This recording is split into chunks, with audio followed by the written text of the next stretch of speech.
thoughts on Richmond next week, going in there with this new package, and what do you expect? Yeah, Richmond's like a phoenix for us, and we got to be better. We ran, I think, 13th there or something, and just didn't feel good about it. So we got a lot of work to do for next weekend, but excited. It's a new opportunity, right? New season, new car, new package. So starting with a clean slate. Do you evaluate at this point your season, how comfortable you are? Obviously, going forward, what are your expectations? Yeah, well, don't wreck by yourself on lap 8, 9, whatever that was. I still don't know what happened. We looked at SMT, and I'm still dumbfounded on what happened. So it wasn't the banana peel? I'm going to say it was. Okay. Yeah. I just didn't see it. Yeah. But I think I'll just answer this question, like the confidence that you have from last year makes Atlanta just whatever. You move on and you focus on this weekend, and we're near the top of the board. So at a road course, which is I need to go buy a lottery ticket maybe. We'll see how today goes. The race is the race, right? But showing up with speed and just the comfortability, the confidence, you just go out and have fun and continue that on throughout the season. Do you have a track?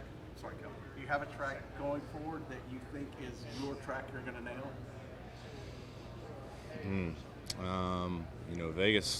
Vegas was a good indicator of how far we're off.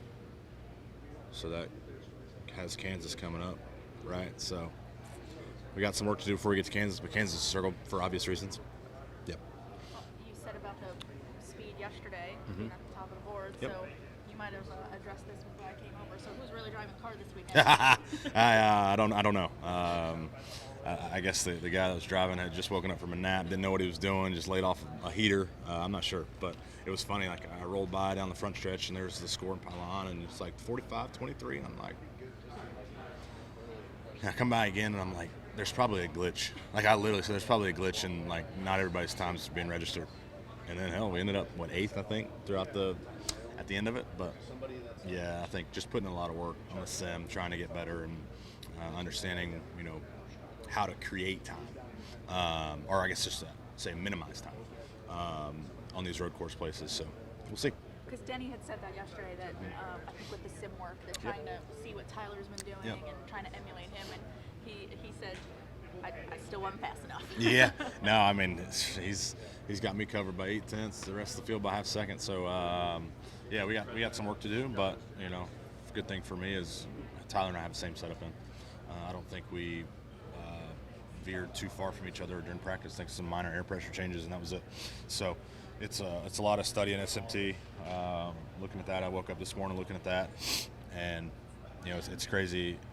Ovals and places you kind of just go to sleep and wake up and do it. But I was sitting there laying in bed, running imaginary laps in my head, trying to figure out what to do. So I hope I didn't do the bad lap. So we'll see. It seems like you have grown to at least enjoy them more. I've always liked them. Yeah. I've always liked road course racing. I just hated when I got on track. The practice and qualifying would piss me off because they're like, hey, man, you need to pick up. You're down by a second. And some of these tracks, that's a tenth a corner, right? Which isn't much. But I'm trying to get a second in one corner, and I ended up crashing or running off track or whatever it may be. And so it sucks. So in the race, I feel like we always do fine. Hell, some of our best finishes last year were on road course races. So we'll see. You win one, they make you a road course ace, and then you're Yeah. Then I got big shoes to fill and stay filled. So next week, got one question about this, the block party. How excited are you about that? Yeah, the block party, we're starting that up again. Bubba's block party was a huge success last year. Learned a lot on what we could do to be better and make it still a great time for everybody there. And the biggest thing we need to get is people that come to the block party come out to the races, right? And continue to create that diverse face and just get everybody that didn't feel welcomed a few years ago now to feel welcome to come out and have a good time. But yeah, so Richmond's the first one of the year and looking to start off with a bang. You know how many